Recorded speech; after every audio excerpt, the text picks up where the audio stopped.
Bonjour. Dans cette vidéo, nous allons parler des régulateurs du cycle cellulaire et comment ils sont liés au développement du cancer. On a parlé dans la vidéo précédente d'une façon détaillée des cellules cancéreuses et comment les cellules cancéreuses résultent de mutations, d'accumulation de plusieurs mutations et qui aboutissent à la fin à avoir ces cellules anormales cancéreuses. Aujourd'hui, nous allons nous concentrer sur les mutations qui affectent les régulateurs du cycle cellulaire.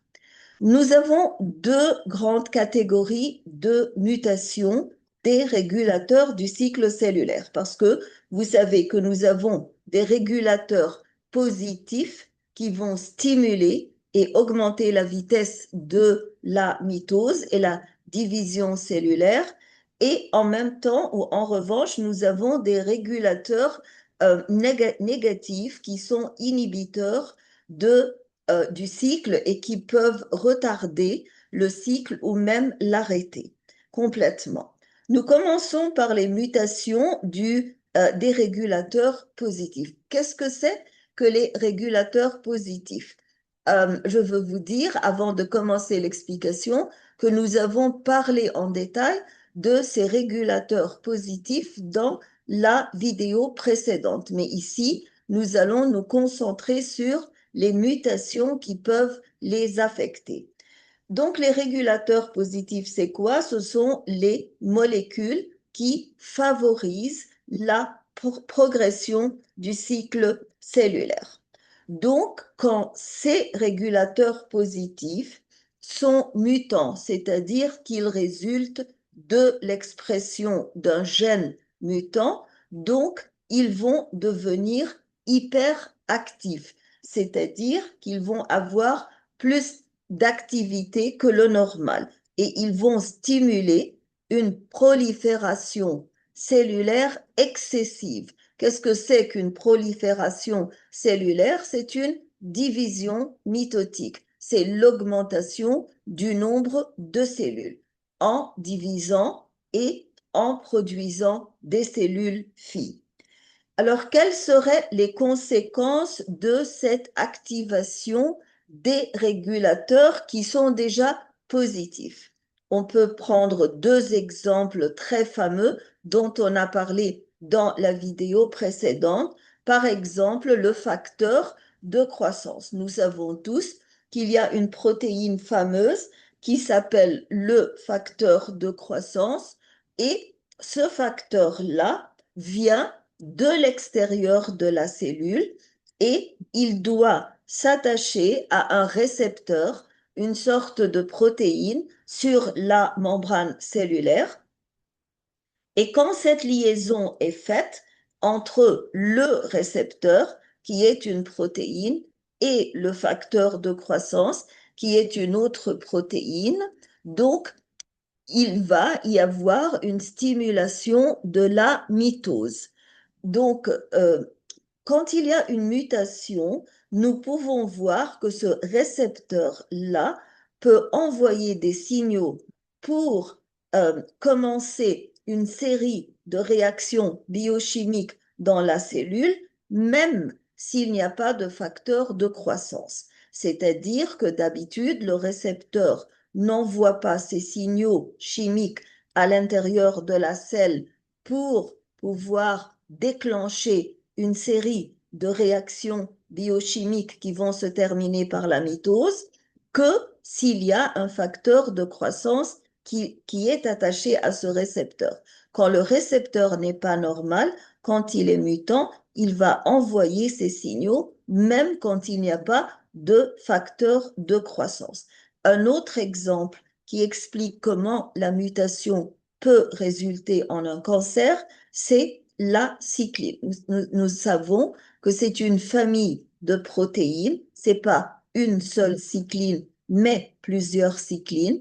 Et ces cyclines-là sont des molécules régulatrices positives du cycle cellulaire, c'est-à-dire qu'elles stimulent la mitose et la division cellulaire. Donc, quand le gène qui est exprimé en cycline ou qui est traduit en cycline, c'est-à-dire le gène qui code la cycline est lui-même mutant, donc cela peut résulter en une production excessive de la cycline et cela alors va résulter en une division mitotique qui surpasse la vitesse normale et nous allons avoir des milliers de cellules anormales qui se divisent très rapidement, résultant en une masse ou une tumeur. Et cette tumeur, la plupart du temps, est maligne, c'est parce que elle est mutante.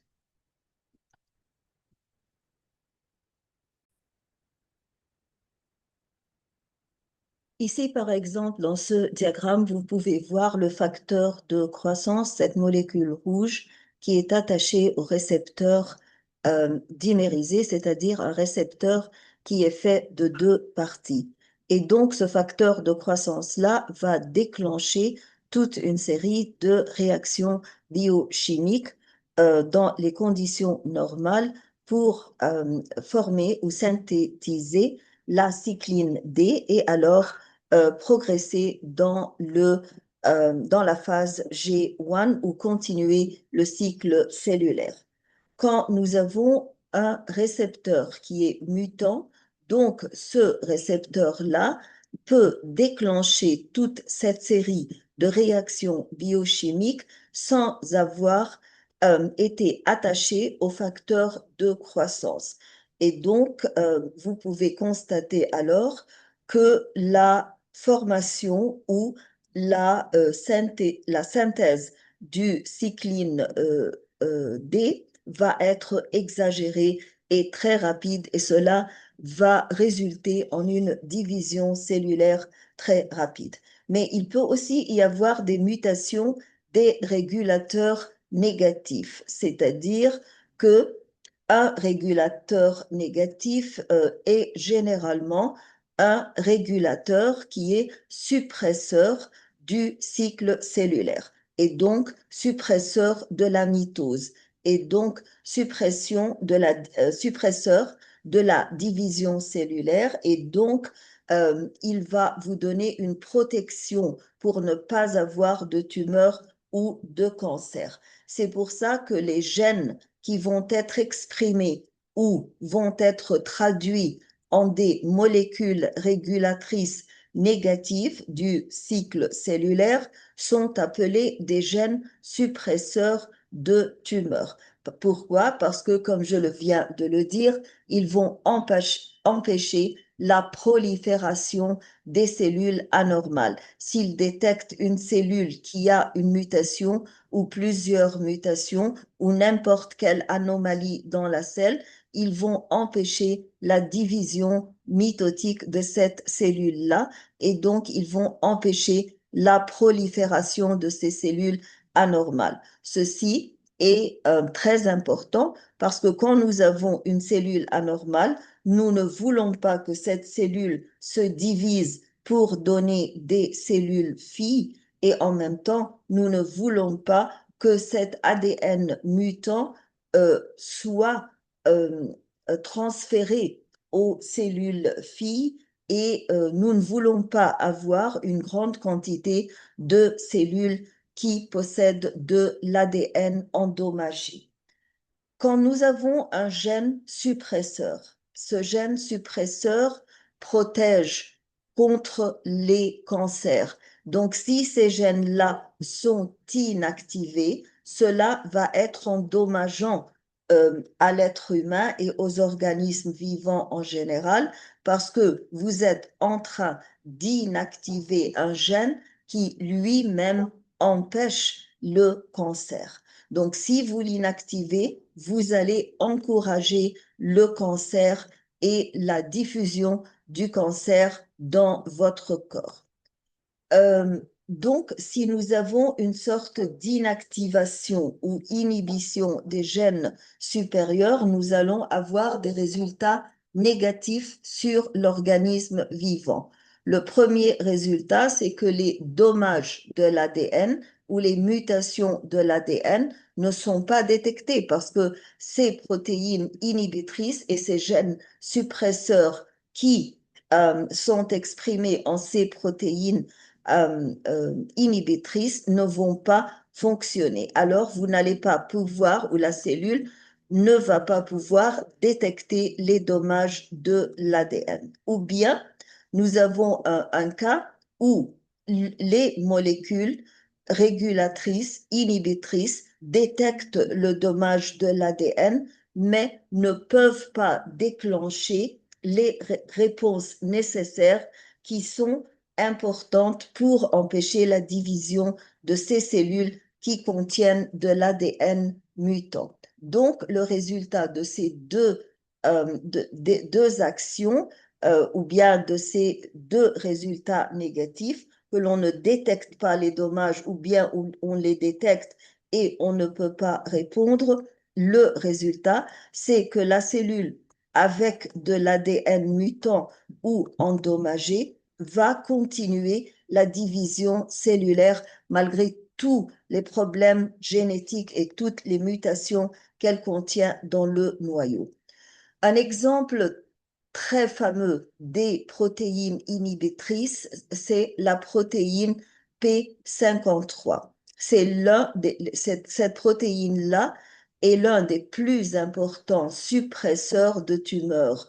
Donc, la protéine P53 va euh, empêcher les cellules qui ont tendance à se diviser très rapidement parce qu'elles ont de l'ADN mutant, elles vont les arrêter et les empêcher de continuer leur division. C'est pour ça que on les appelle des suppresseurs de tumeurs.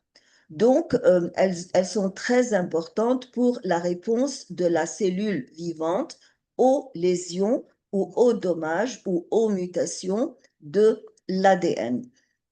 Quand est-ce que la molécule P53 agit ou intervient? Elle intervient principalement au point de contrôle G1. Et vous savez bien que ce point de contrôle G1, c'est le temps, c'est quelque chose, c'est pas un endroit, c'est un moment qui arrive pendant le cycle cellulaire et où la molécule P53 sait qu'elle doit intervenir pour détecter n'importe quelle mutation dans l'ADN. Le point de contrôle G1 se trouve au passage de la phase G1 vers la phase S. Donc, il se trouve à la fin de la phase G1 et avant le commencement de la phase S. Et c'est normal parce que dans la phase G1, il y a eu une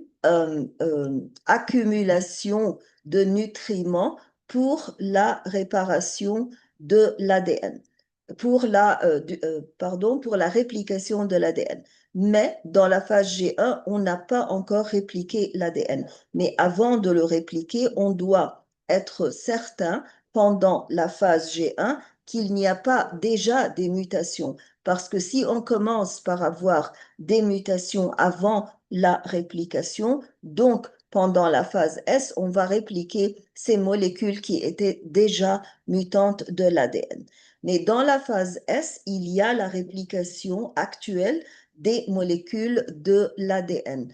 Et donc, à la fin de la phase S, il y aura un autre point de surveillance, comme on l'a expliqué dans la vidéo précédente, pour être certain qu'il n'y a pas eu de faute pendant la réplication actuelle des molécules de l'ADN.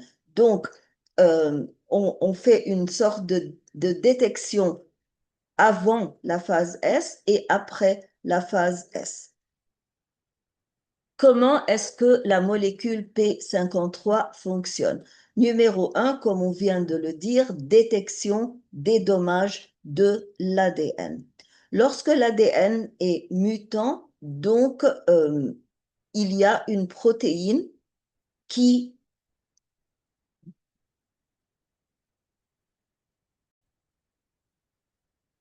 Il y a une molécule que l'on appelle une protéine capteur qui active P53.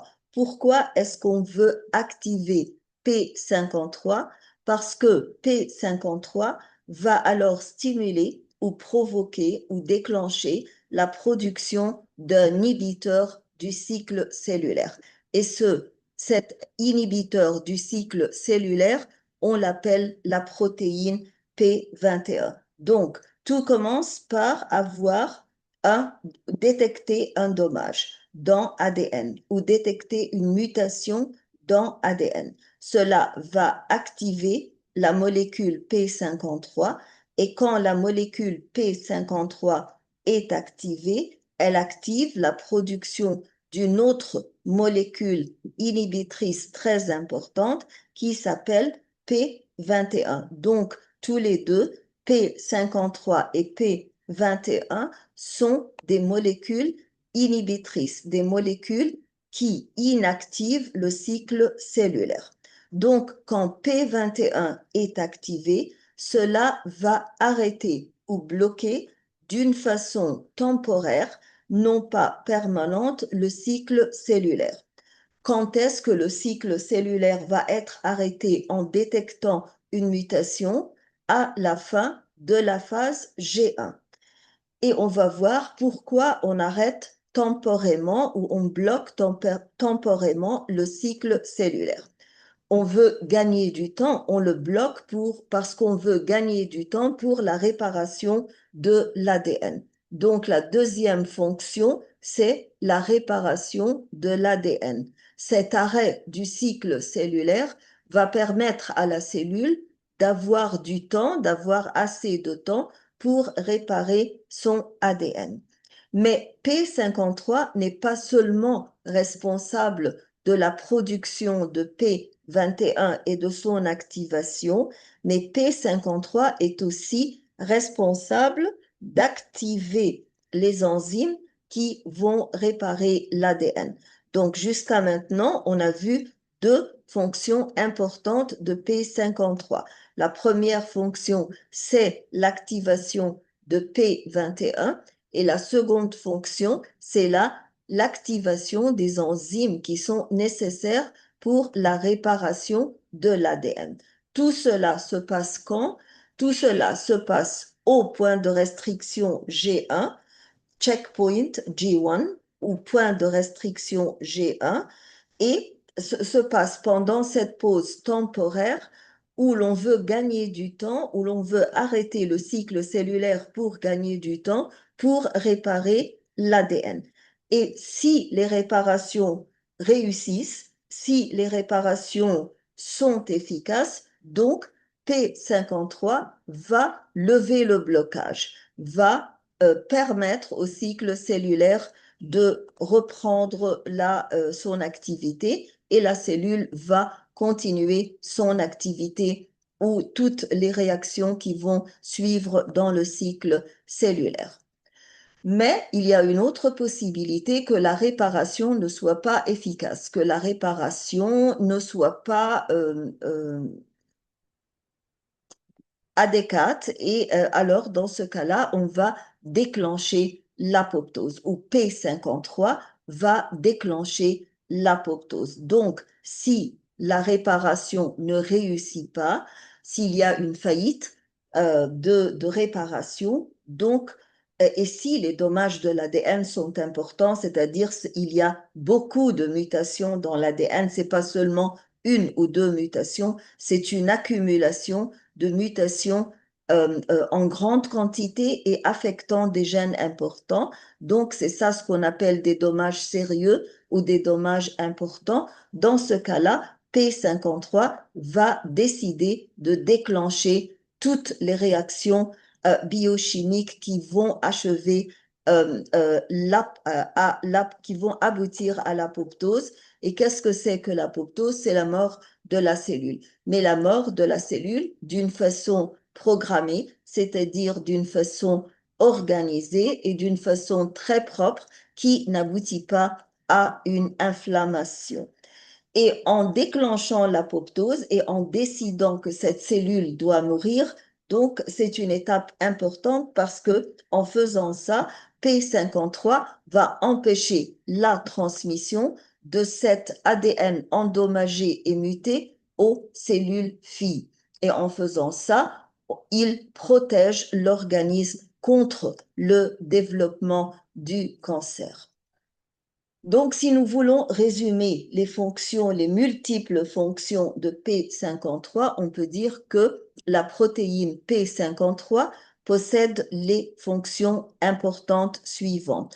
Numéro 1, arrêt du cycle cellulaire. Et comme on vient de le dire, la protéine P53 bloque le cycle au point de contrôle G1 essentiellement, mais parfois, la molécule bloque le cycle cellulaire au haut point de contrôle G2. Comme on vient de le dire, cette interruption va gagner du temps pour la réparation de l'ADN. Et pendant ce temps-là, P53 va activer une molécule répressive ou inhibitrice qui est P21. Et P21 va inactiver et arrêter le cycle cellulaire en agissant sur le complexe cycline-CDK. Nous avons parlé de ce complexe dans la vidéo précédente. Nous avons dit que la cycline est une famille de protéines dont le niveau est fluctuant pendant le cycle cellulaire et que les kinases CDK, c'est les kinases dépendantes de cycline, ce sont des kinases, des enzymes qui ajoutent des groupements phosphates au substrat pour l'activer. Et nous avons dit que les CDK sont dépendantes des cyclines et que les deux ensemble font des complexes qui activent le cycle cellulaire et vont encourager la division mitotique. Donc, le P21, en inactivant ce complexe, va inactiver le cycle cellulaire tout entier. La seconde fonction que l'on vient de dire, mais on est en train de répéter et de récapituler, c'est la réparation de l'ADN. Et nous avons dit que P53 va activer le recrutement des enzymes de réparation. Mais ici, dans cette partie de la vidéo, nous expliquons comment la protéine P53 va activer le recrutement des enzymes de réparation. Vous savez bien sûr que les enzymes sont des protéines et pour activer la production de ces protéines, nous devons activer la transcription et la traduction des gènes qui codent ces protéines-là ou ces enzymes de réparation. Donc, nous avons des enzymes de réparation. Ces enzymes de réparation sont codées par des gènes et la fonction de P53, c'est d'activer l'expression de ces gènes, c'est-à-dire leur transcription en ARN messager et ensuite la traduction de l'ARN messager en des protéines qui sont les enzymes de réparation. Donc, P53 active ces enzymes de façon indirecte en activant l'expression de leurs gènes. Numéro 3, l'effet de P53 sur l'apoptose. Nous avons vu que la décision de déclencher l'apoptose dans une cellule ne se fait que quand les dommages de l'ADN dans la cellule sont sérieux et sont irréversibles, c'est-à-dire que la cellule ne peut pas les réparer. Et alors, dans ce cas-là, P53 va encore une fois activer l'expression des gènes qui codent des protéines que l'on appelle des protéines pro-apoptiques. Qu'est-ce que c'est que des protéines pro-apoptiques comme BAX et comme PUMA? Ces protéines pro-apoptiques vont stimuler l'apoptose. Par exemple, ces protéines pro-apoptiques vont provoquer un changement ou une altération dans les membranes de la mitochondrie, c'est-à-dire dans la membrane mitochondriale. Et quand la membrane mitochondriale est altérée, est changée, la conformation est changée, cela va stimuler ou déclencher ou provoquer une cascade, une série de réactions chimiques qui vont conduire à la fin à la dégradation de la cellule et à la mort cellulaire. C'est une mort très organisée, une mort très programmée qui n'est pas associée, qui n'est pas accompagnée par de l'inflammation. Donc, elle est très nette, elle est très propre et c'est ce qu'on appelle l'apoptose ou la mort programmée cellulaire. La quatrième fonction de P53, c'est la sénescence cellulaire. Nous avons vu le premier choix, c'était d'arrêter le cycle cellulaire pour réparer l'ADN. Le second choix, c'était d'arrêter le cycle cellulaire et de trouver ou se rendre compte que les dommages ne sont pas réparables, donc la cellule va entrer dans l'apoptose. Et maintenant, nous parlons de l'option numéro 3, qui est la sénescence cellulaire. C'est-à-dire, si nous avons des dommages très importants et que P53 détecte ou se rend compte d'une façon chimique, bien sûr, entre les molécules, qu'il est très difficile de réparer ces dommages-là. Donc, P53 peut induire une sénescence cellulaire. C'est une solution entre l'apoptose et la réparation complète. C'est une sénescence cellulaire veut dire quoi? Veut dire que la cellule va cesser de se diviser, va cesser d'une façon permanente de se diviser. Elle va entrer dans la phase G0, mais elle va rester vivante. Elle va rester vivante, mais elle ne va pas se diviser. Et donc, en appliquant cette stratégie-là, on va limiter la propagation des mutations parce que parfois, la capacité de la cellule d'accomplir la réparation et l'apoptose ne peut pas être proportionnelle avec la quantité de dommages qu'il y a dans l'ADN. Donc, on ne peut ni réparer le dommage, ni provoquer l'apoptose. Et donc, il y aura des cellules qui vont rester dans cette phase G0 que l'on appelle la sénescence cellulaire. La question très importante, c'est comment cette protéine qui est très petite peut faire toutes ces fonctions-là. Donc, bien que P53 soit une protéine relativement petite, parce qu'elle a, euh, euh, comme vous voyez, 53 kilos Dalton, ça c'est une petite quantité, une masse petite, mais elle peut remplir de nombreuses fonctions. Pourquoi est-ce qu'elle peut remplir de nombreuses fonctions? Cela grâce à, numéro un, sa structure modulaire. Qu'est-ce que c'est qu'une structure modulaire? C'est que cette molécule-là a plusieurs domaines spécialisés. Vous savez bien que les protéines fonctionnelles dans la cellule vivante sont dans une conformation 3D, tridimensionnelle.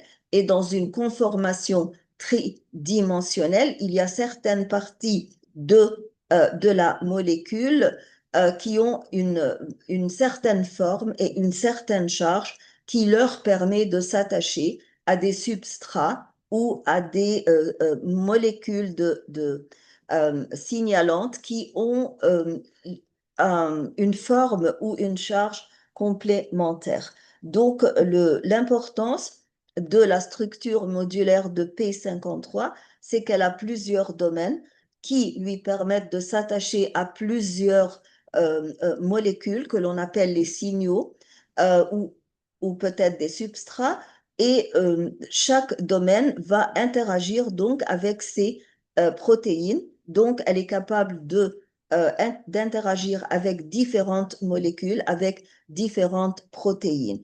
Et cela lui permet de faire des fonctions différentes. La première fonction, par exemple, c'est la réparation de l'ADN.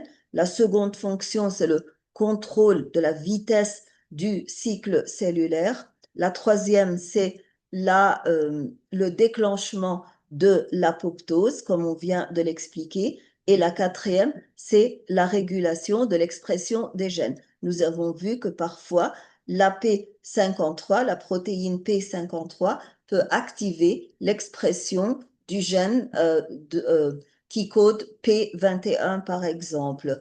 Et ça, c'est un exemple de la régulation de l'expression des gènes. Donc, on peut décrire la molécule P53 comme une molécule polyvalente parce que les différents domaines sur la molécule, sur cette petite molécule, lui permettent de s'attacher à plusieurs substrats ou à plusieurs protéines cibles qui sont nécessaires pour le contrôle du cycle cellulaire. Mais il y a aussi une autre caractéristique qui lui permet de pouvoir faire plusieurs fonctions malgré sa petite masse, c'est que il y a des modifications post-traductionnelles, c'est-à-dire après la transcription du gène de P53 et puis sa traduction en la protéine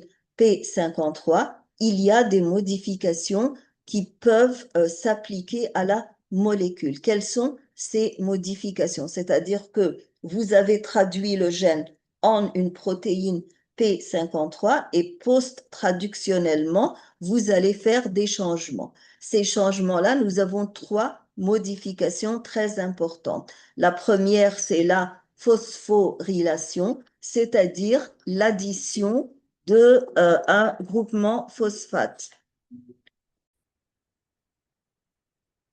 Donc, nous avons trois changements qui peuvent se passer dans la molécule P53 et qui peuvent résulter en des changements dans l'attitude ou la fonction de P53. Le premier changement, c'est la phosphorylation ou l'addition d'un groupement phosphate qui va activer la molécule. Le second, c'est l'acétylation ou l'addition d'un groupement acétyl qui est CH3 et qui peut inhiber l'activité ou inactiver la molécule P53. Et nous avons le troisième changement qui est l'ubiquitination. Et l'ubiquitination, c'est-à-dire attacher la molécule P53 à une protéine et quand cette molécule P53 est attachée à cette molécule, elle va être une cible pour la destruction. Donc, elle va être dégradée. Donc, ces trois modifications vont changer la conformation de la molécule P53 et alors vont changer l'interaction de cette molécule P53 avec les autres protéines. La troisième fonction de P53, c'est agir comme un facteur de transcription, c'est-à-dire P53 est capable de se fixer sur l'ADN et donc activer la transcription de ce gène où le facteur de transcription P53 a été attaché. Et quand la transcription est activée, donc la traduction, elle aussi, va être activée et alors l'expression du gène va être activée. Mais quels sont les gènes où P53 agit comme un facteur de transcription pour activer leur transcription et alors leur expression? Il y a les gènes qui contrôlent le cycle cellulaire. Il y a les gènes qui sont responsables de former ou de coder des protéines, des enzymes pour la réparation de l'ADN. Il y a les gènes qui sont exprimés en protéines pour déclencher et continuer l'apoptose. Et il y a des gènes qui sont exprimés en des protéines qui seront responsables de stopper la cellule dans la phase G0 et faire la cellule, pardon, et faire entrer la cellule dans une phase où elle va, d'une façon permanente, s'arrêter de se diviser et de faire la mitose. Donc, une seule protéine, comme la P53, en agissant comme un facteur de transcription, peut s'attacher à plusieurs gènes, activer leur transcription, activer leur expression et activer donc la production des protéines qui sont codées par ces gènes. Une quatrième caractéristique très importante de P53, c'est l'activation selon le contexte, c'est-à-dire que la fonction de P53 va dépendre du contexte, va dépendre du type de stress auquel la cellule est exposée. Par exemple, P53 est activé quand il y a des lésions de l'ADN, quand il y a un stress comme un manque d'oxygène. Bien sûr, ça c'est un stress très important. L'hypoxie, ça veut dire le manque d'oxygène. N'importe quelle forme de stress cellulaire, comme par exemple une augmentation de l'oxydation dans la selle, ou bien quand il y a une activation d'un oncogène qui va stimuler le cycle cellulaire, dans toutes ces quatre exemples-là ne sont qu'une minorité d'exemples où la protéine P53 est activée. Donc, elle va réagir selon le contexte, c'est-à-dire s'il n'y a pas de lésion d'ADN, s'il n'y a pas d'oncogène, s'il n'y a pas de proto-oncogènes qui se sont transformés en oncogènes, si l'oxygène est suffisant dans la cellule, s'il n'y a pas de stress dans la cellule, donc là, le taux ou le niveau de P53 dans la cellule sera normal. Et selon la situation, elle va réagir, c'est-à-dire que la réponse de P53 va dépendre de la situation. Alors, par exemple, s'il y a un dommage ou une mutation de l'ADN, elle va réparer l'ADN. S'il y a, par exemple, des mutations qu'elle n'a pas pu aider à réparer, donc elle va arrêter le cycle cellulaire et faire entrer la cellule dans l'apoptose. Si elle n'a pas pu réparer l'ADN et elle n'a pas pu faire entrer ou déclencher l'apoptose, donc elle va aider la cellule à s'arrêter aux phases G0 ou ce qu'on a appelé la sénescence. L'apoptose, c'est un résultat qui se passe après l'arrêt du cycle cellulaire. Dans la seconde partie de la vidéo, nous allons parler des proto-oncogènes et des oncogènes. Les proto-oncogènes sont des gènes normaux qui codent des protéines normales. Et ces protéines normales-là sont responsables de la croissance cellulaire, la croissance en dimension et la croissance en nombre. Mais ici, c'est la croissance en dimension seulement puisque nous avons la croissance en nombre à cause de la division cellulaire. Mais les protéines qui sont codées par les proto-oncogènes, non pas seulement elles aident la croissance cellulaire et la division cellulaire, mais aussi la survie des cellules, c'est-à-dire que les cellules continuent à être vivantes. Mais parfois, ces proto-oncogènes vont subir une mutation. Les proto-oncogènes eux-mêmes vont subir une mutation ou bien une mutation qui les change complètement et donc change les protéines qui sont codées par ces gènes. Ou bien ils sont surexprimés, c'est-à-dire que nous allons avoir ou bien plusieurs copies des proto-oncogènes, ou bien ces proto-oncogènes vont être exprimés plusieurs fois. Donc, ils deviennent des oncogènes.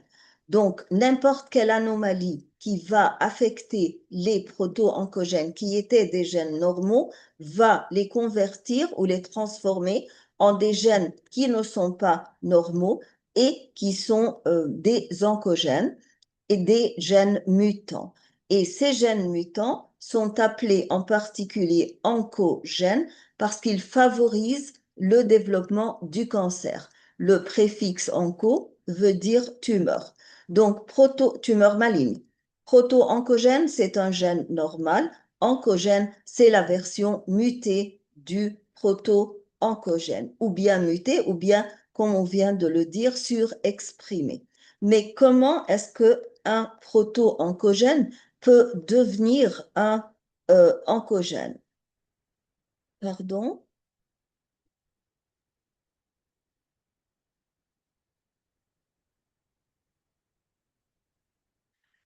Donc, la question, c'est comment est-ce qu'un proto-oncogène devient un oncogène? Il y a plusieurs mécanismes qui peuvent transformer un proto-oncogène en un oncogène. Numéro un, une mutation. C'est-à-dire, si nous avons une mutation dans le gène, donc les protéines qui vont être exprimées par ce gène-là vont avoir une séquence d'acides aminés différents. C'est comme dans n'importe quelle mutation. Si le gène est mutant, cela veut dire que l'ordre des bases azotées et des nucléotides dans le gène devient anormal.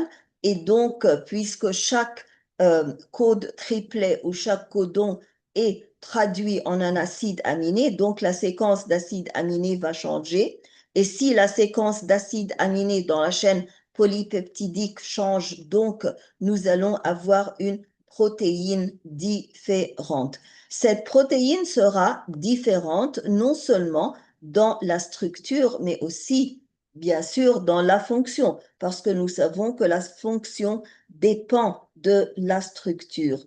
Et un des modèles très importants, c'est que l'on voit dans la cellule, c'est que cette protéine mutante anormale peut être un enzyme ou un facteur comme le facteur de croissance, par exemple, et il peut être actif d'une façon permanente. Il peut être on, comme on dit en anglais, d'une façon permanente. Et donc, on aura un résultat dramatique, catastrophique dans la cellule parce que cette protéine-là n'est pas, que ce soit un récepteur ou que ce soit une molécule de signalisation, cette molécule-là n'est pas supposée être on d'une façon permanente. La seconde possibilité pour convertir ou transformer un proto-oncogène en un oncogène, c'est l'amplification génétique, pardon, amplification génétique ou génique. C'est-à-dire que au lieu d'avoir un gène seulement, la mutation peut aboutir à un résultat très sérieux et très endommageant, c'est qu'au lieu d'avoir une seule copie du gène, on a sur le chromosome plusieurs copies du gène.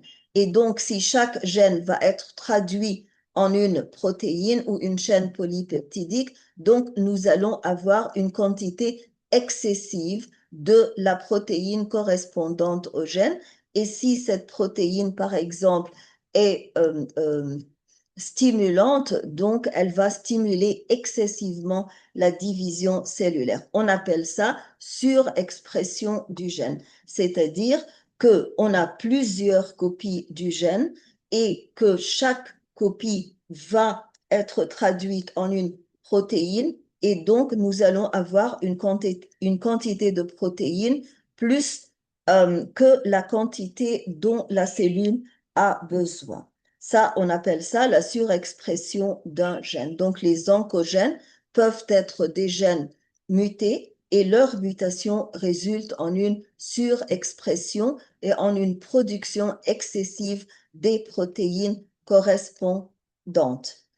Mais il peut aussi y avoir un troisième genre de mutation, c'est ce qu'on appelle le réarrangement chromosomique. Qu'est-ce que c'est que le réarrangement chromosomique? C'est une erreur qui se passe lors de la réparation de l'ADN. C'est-à-dire que vous avez déjà un ADN mutant et que la cellule veut réparer cet ADN mutant et pendant la réparation, un gène normal qui est un proto-oncogène peut fusionner avec un autre gène normal pour produire ce qu'on appelle un gène combo ou un très grand gène qui bien sûr, sera un gène anormal ou un gène mutant parce qu'il résulte d'une fusion anormale entre un proto-oncogène et un gène. Donc, au lieu d'avoir deux gènes, chacun d'eux est normal, comme le proto-oncogène et comme le gène voisin, nous allons avoir une fusion du proto-oncogène avec le gène voisin et donc la protéine qui en résultera sera hybride parce qu'elle résulte de la protéine exprimée par le proto-oncogène fusionnée avec la protéine qui est exprimée par l'autre gène voisin. Donc, on aura un gène combo et la protéine qui en résulte sera une très grande protéine hybride qui est bien sûr une protéine anormale dont la fonction n'est pas normale et qui n'est pas contrôlée par la cellule. Nous avons l'exemple de la protéine RAS que l'on a discuté dans la vidéo précédente.